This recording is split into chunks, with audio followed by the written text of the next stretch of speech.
trying to do what I can to help people feel safer in coming forward, in cultivating lasting and good change within my power.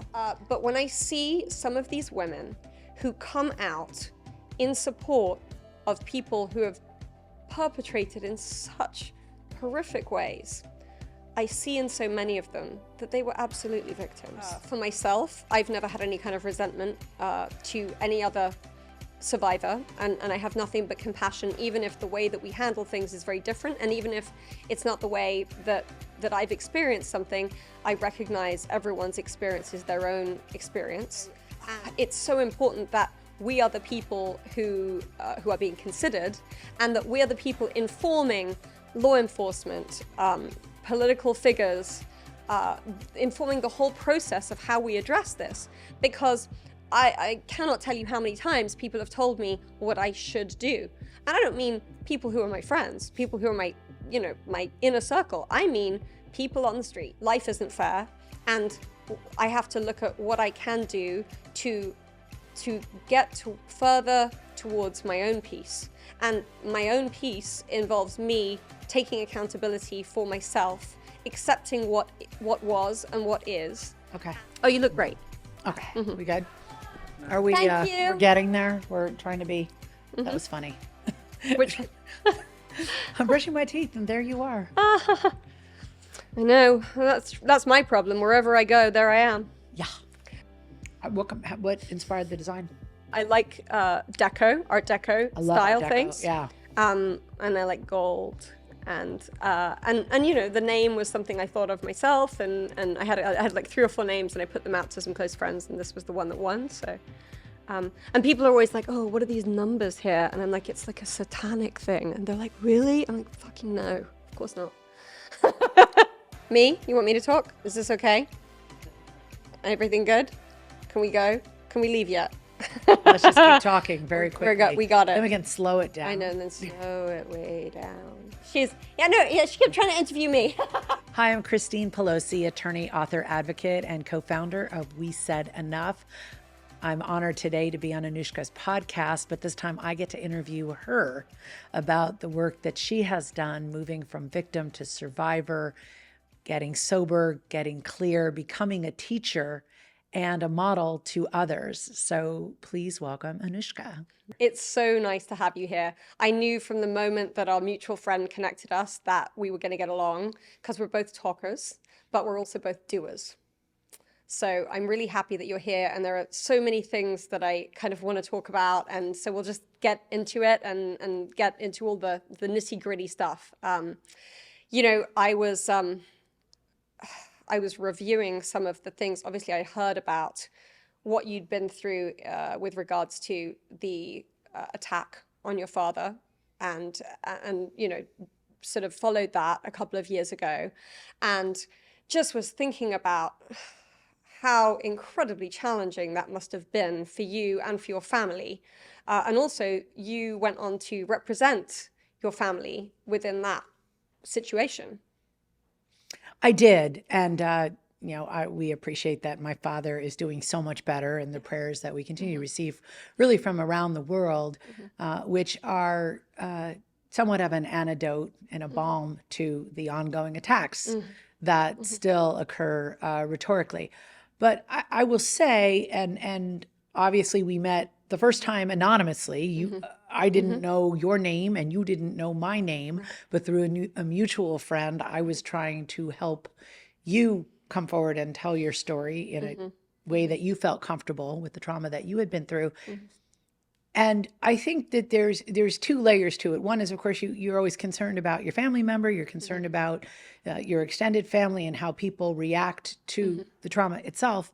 And then beyond that, there's the impact of the 24/7 news world that we're in, of constantly being bombarded by the images, the discussions, the conversations, sometimes even by well-meaning people. And you're like, wait, we're trying to move on and heal. And so to constantly have something that is in your face and in your space and in that of your children is I think something that it hardens us and it numbs us in a way that can get to be dangerous if we don't watch for our own humanity and put a pause on some of the behaviors that might accelerate us tuning out or having Right. sort of a dissociation effect just so that we're not living and breathing, reliving something traumatic all the time. I realized that in the 2 years that we were in courtrooms,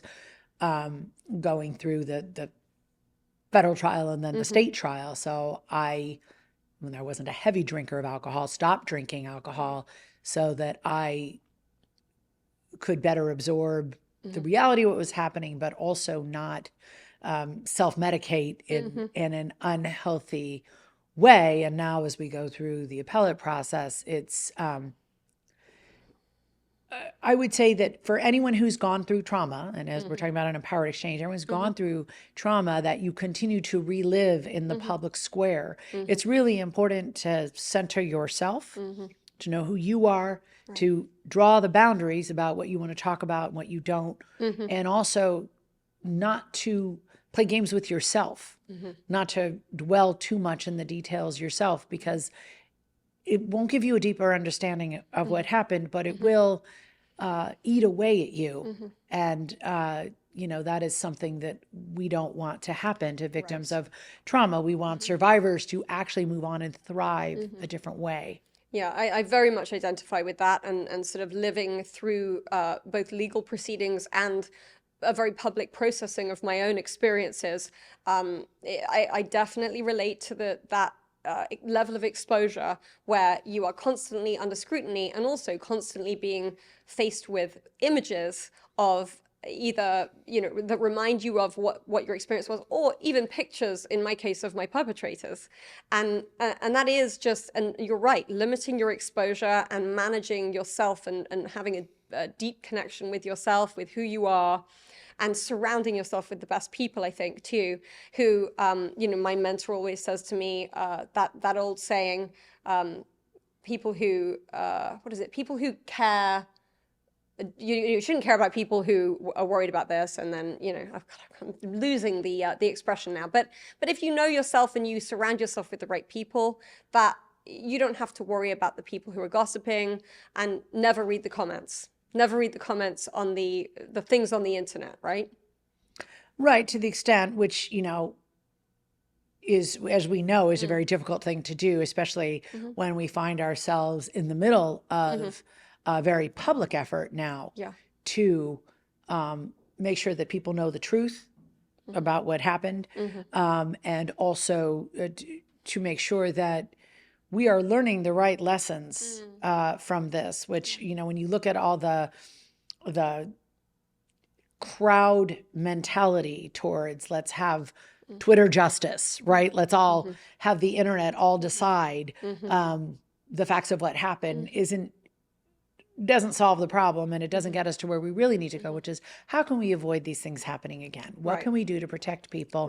And in your situation, what can we do? What can we do as moms to protect our girls from a world in which abuse and exploitation is everywhere, and it is not just an evil dark stranger at night. It could very well be somebody well known and well admired in the And that's community. more likely, actually. What we realize, the more I delve into this and the more experience I have working with survivors and with perpetrators, is that most of the time it's someone you know. And in every case, and as I've seen with my own case that I've lived and with others, the perpetrators were and are always surrounded by people that thought they were really nice people. That's right. Or that know what they are and have put themselves in a different category to get out of the line of fire, right? As we, when we were founding We Said Enough, when Adama Iwu wrote her letter in November of 2017 that they asked me to sign, which was complaining about the pervasive culture of harassment, abuse, discrimination, and bullying in California politics, one of the things that we noticed were the trends where you had the abusers, but you also had the enforcers and the enablers. And the enforcers and enablers it's like they shut themselves off from the abuse, Mm-hmm. and their way of coping with working with an abuser rather than leaving Yes. was to enforce, was to enable the abuse, or to basically say, well, that wasn't my experience, so it didn't happen. And Mm-hmm. I think Mm-hmm. that was the toughest thing that we learned as advocates, was that the things that people will do because someone's, oh, they're a really good vote on my legislation, or, Mm-hmm. oh, they're Mm-hmm. a really good voice for women, or, oh, they give money through their nonprofit to the community.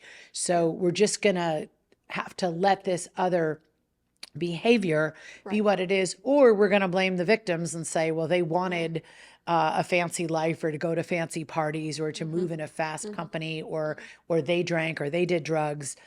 They asked for it. Mm-hmm. And I think that's, one of the areas that you and I connect is the desire to hold accountable these enablers, and but I do think there is a sort of divide within that category of people, as you say, who kind of wanted, it was convenient for them to ignore it, and others who also in our situation were at one time victims and then moved into the area of enabling. And I think it's difficult to try and wade through separating who really should be held accountable and who shouldn't. But I mean, my understanding is that's part of what We Said Enough helps victims navigate. That's right. And also, sometimes what you're trying to do is rescue somebody from a bad situation. Mm-hmm. So when someone will call and say, I'm having this bad situation that's happening at work, one thing that we try to do is simply rescue them. Like, can we get them another job somewhere else? Can we get them out of there? Because if they file a complaint, which they legally are allowed to do, and We Said Enough, we've passed many laws in California and around the country that make it easier to do that, you're still a marked person, and in most cases a marked woman. And so it is still very difficult, even if you're being assaulted on the job, to step forward and be believed and to continue the work that you wanted to do. And that's really where I wanted to get to with you, because I know you had a whole career and a whole commitment to the arts, and from when you were young, a whole love of the arts that you wanted to pursue before you were pulled into this very abusive situation. And I think that another loss that we have to account for are all the dreams and possibilities that were crushed due to this behavior. And that's very much the case for me, and the case for all the other survivors of Epstein and Maxwell that I've met so far. But it's also the case for so many victims who, for whom their cases are not celebrity cases, their cases are not in the media, and they deal not only with the loss of their hopes, dreams, and expectations, and being marked people from that time on, who people sort of, they don't discriminate against them, but they don't choose them either, right? And but they also have the loss where there's no resolution to their case. They likely don't receive compensation. Perhaps they're perpetrators in their family, perhaps within law enforcement or another body that's so hard to hold accountable. And I think, all of these losses have to be recognized, and we have to start doing better at providing victims, whether they're still being abused or have been abused previously, to have those losses recognized and have some kind of remuneration for those losses. And even if that comes down to, for example, when we're talking about releasing the Epstein files, not the list, but the files, making sure that from a basic human standpoint, are our tax dollars going to some of these institutions? Are we investing in these same people who were looking another way? I saw the excuse they came up with reportedly, that was reported today, the people inside the White House were saying, well, Palm Beach was just a different world in the 90s. And, I prosecuted child sexual assault in San Francisco in the 90s. It was illegal in California. It was illegal in Florida. So I understand that our ability to speak up is much different now than it was in the 90s, but the crimes were what they were then. And I still think that there should be a reckoning now about what happened, and to say, oh, it was just a different era does not excuse it at all. Right, exactly. And, I was in Palm Beach at Epstein's house in the 90s. So I agree with you. I also agree with the fact that it was a different time. It was a time where behavior like this was ignored, victims were dismissed and diminished and silenced, and that's not okay. And that's why the statute of limitations exists, and that's why it changes. As we learn more and as we know more, we do better. So as we get to a place where now we're recognizing with the Me Too movement that sort of spearheaded a lot of this stuff with Epstein and Maxwell and Weinstein and all the other people who were held accountable as a result of or as initiated by the Me Too movement, we're starting to see that things do need to change. And thank goodness there are people who are available and interested, people who are in law enforcement, people who are in in Congress, people who, like yourself, attorneys, and like Brad Edwards, Brittany Henderson, who are interested in doing the work. But even for those people, it's very difficult because many of the people for whom it's convenient that these things continue to be brushed under the carpet are not only stopping the victims coming forward, they're also stopping the people who are trying to facilitate them coming forward. And I wanted to get to that when we talk about what justice looks like to you. Mm-hmm. He's dead, perhaps not of his own hand. Mm-hmm. She's convicted, but getting some sort of a sweetheart after the fact sentencing at prison accommodations. What does justice look like to you? So it's a question I've been asked before, and it's a question that I've considered a lot. And I think the answer is that there isn't a finite answer to that. For me, it's an ever-changing thing. What justice looks like is that at some point, my goal for myself and for my family is peace. And what peace looks like is not being constantly forced to face the faces of my perpetrators, the news about my perpetrators, the news about my enablers or the enablers to my abuse and the abuse of so many survivors that I now consider friends. So I think this story that just won't die and won't go away because it's been exposed and so many people now are demanding answers, right? So I think the justice takes a while and there's a great cost for seeing that justice through for both myself and the other survivors. I'm willing to go through that cost because the justice here is not just about the justice for me or about these survivors, but it's about setting a precedent for the ability for victims to come forward and also sending a message to perpetrators and potential perpetrators that this will not be tolerated. Now, we both talked about how one of the ways that we protect our peace, right, is with family. Another is with not consuming the self-medication that kind of might have given us temporary peace, but ultimately had us stuck back, back in the pain. But what, to other people who are I look at it as a spectrum from victim to survivor, but for people that are more still on the victim end and trying to head to the survivor end of the spectrum, what's the power exchange there? What's the empowerment exchange there that you think helps? What helped you and what do you think would help them? I think what helped me was when I got sober through a 12-step program, I started to recognize how excessive drinking and substance use disorder was absolutely essential to my survival at the time. And I still have a profound gratitude for the fact that that was available to get me through some of these horrific experiences that if I'd had to be totally present for all of them would have, or even for the memory of them, would have been almost unbearable to live through. So I think recognition that to not beat yourself up for the unhealthy coping mechanisms that helped you get through or continuing to help you get through these atrocious situations.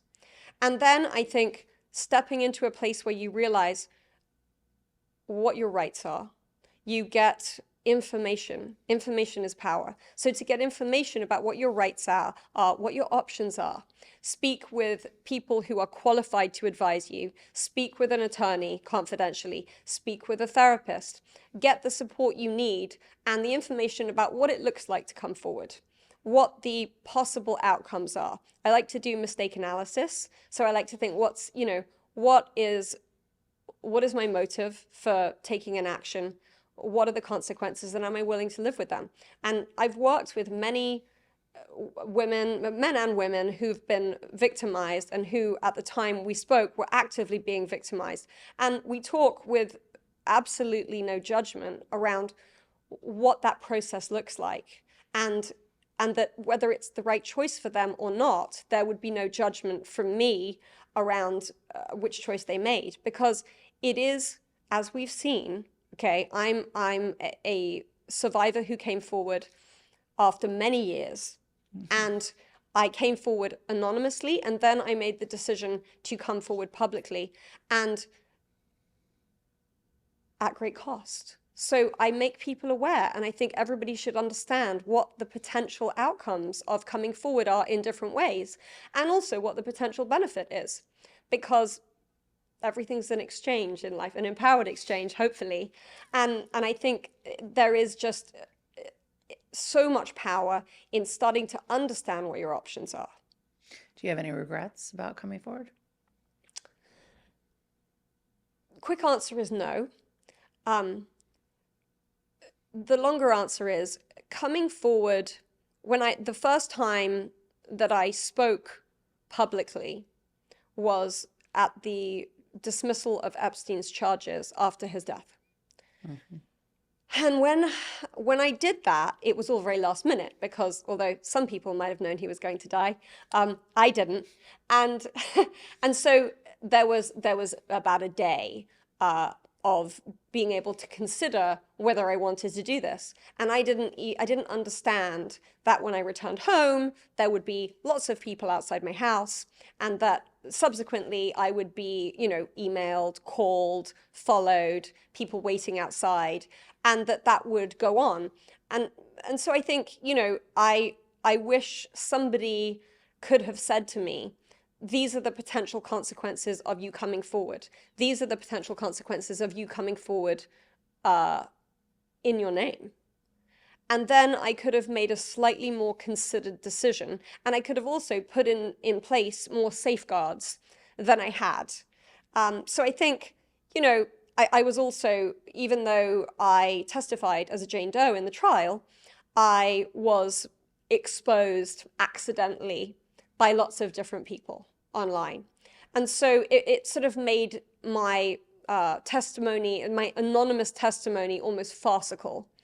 And then at that point, I thought, okay, since everybody basically knows it's me, I may as well come forward in my own name and speak out, because I do have a lot of recovery. I do have a lot of experience. I'm, I think, the oldest, not that old, but I'm the oldest victim who's come forward publicly. So I feel as though I have something to offer, and I have more years of living with this. So I think it's important, but I think it's also important to recognize that everybody has the right to choose that path for themselves without judgment. Well, I was going to ask you about that, because I remember during the summer of Kavanaugh, when the fact of Christine Blasey's Ford story came out, and by the time someone had leaked it, she'd already decided she had changed her mind on coming forward, because it was a real hassle and the dangers. And while she hadn't yet come forward publicly, they knew who she, Brett Kavanaugh knew the story was out there. He knows what he did. He knows what his exposure was. And so I remember I was part of a very big group of advocates, and someone told the story, everything but her name. And I said, did the victim consent to the fact of her story being released? Right. And it was like, oh, well, it doesn't matter. The story's there. I said, but wait a second, it is. And they were literally people that I fought with and that I no longer close to, because they really thought, well, all of our privacy rights are at risk. So her story is worth telling. Her story is worth it because of what all of us could do if Brett Kavanaugh were not on the bench. And my feeling on that is it's still the power of the individual story. And also, if you're telling a story even without mentioning somebody's name, the perpetrator knows who they perpetrated. Of course. So it would seem that as we're guiding people about coming forward, to be really clear that almost from the minute they tell someone, they have to assume, or they see that name in the supermarket checkout aisle on a magazine and they're going up for a big job or whatever. Yep. They're going to have to know that sooner or later they're going to get that knock on the door, that phone call from someone who does not want the story to be told, and they have to prepare themselves. And I think that's the ugly reality that we live in, is that it can be very personally dangerous for people to come forward, or even not to come forward, but themselves, but be dragged forward because other people know their story and decide that for politics' sake, That's right. this is a story that should be told. Easy to say when you're not the victim. Absolutely. And you know, yourself as a survivor yourself of sexual violence, I think, you know, it's so important that we are the people who are being considered, and that we are the people informing law enforcement, political figures, informing the whole process of how we address this. Because I cannot tell you how many times people have told me what I should do. And I don't mean people who are my friends, people who are my, you know, my inner circle. I mean people on the street, people on the internet. You should have done this. Why didn't you do that? And really, it's a very personal choice, and it should be a personal choice, and nobody else should get involved in it. And that's why we need, not only do we need more survivors who are helping to make policy, but we also need, survivors to be, you know, to be informing every aspect of how this goes. And we also need more women involved in making policy. Well, I certainly agree on all of that, especially the part about where you're going to be judged. I mean, what did Eleanor Roosevelt tell us? You'll be damned if you do, and damned if you don't. So you might as well do what you think is right. In the end, there are, and my experience as a survivor, but also as a prosecutor, was that people always would find the way to distinguish themselves from the victim so it wouldn't happen to them. That's where a lot of that, what was she drinking? What was she wearing? What was he saying? Who was he with? Kind of comes out. Of course, it's judgment, but it's also a matter of separation. If I'm not wearing that, it won't happen. Totally If I'm not separation. drinking that, it won't happen. Like, what can I do to prevent this thing from happening to me? And I think that is where we have to just bust that myth and say, it happens everywhere. As you point out, it's more likely someone you know, or someone with whom you feel comfortable, which is why it's such a betrayal. And also, there are many ways after the fact where we can look and say, oh, I wish I'd come forward this way, or oh, I wish I hadn't said that one thing a long time ago because now no one is sympathetic to me. I think we have to give each other the chance to grow and change. Look at even the reaction to, you know, to your perpetrators and how that has changed over time, because people realize, you know what, we can be better than this, and we don't want to have this in our government. We don't want to have this in our politics. We don't have this in our schools and our nonprofits. We don't want to have the, you know, strange, eccentric person giving all these millions of dollars, so we're all just going to look the other way at their awful, awful behavior. And for some people, you know, they were folk heroes. You know, people looked up to the royal family. They looked up to certain politicians. They looked up to certain powerhouse lawyers, only to find that they're, you know, in cahoots with a pedophile, and that just can't be acceptable. Yeah, and you know, I think that separation that people have done, and some people continue to do, is really an interesting and important thing to address. Many of the, and also the fact that the women who support the men, who either are perpetrators or support the perpetrators, like the perpetrators can't do this without the women who support them. The perpetrators can't do this without the women who support the men who support them. So, and when I look, because this is my field for a long time, I've been working with, not only working with survivors, but I've worked with perpetrators too, who are interested in changing. And that's been an incredible experience, and a very humbling one.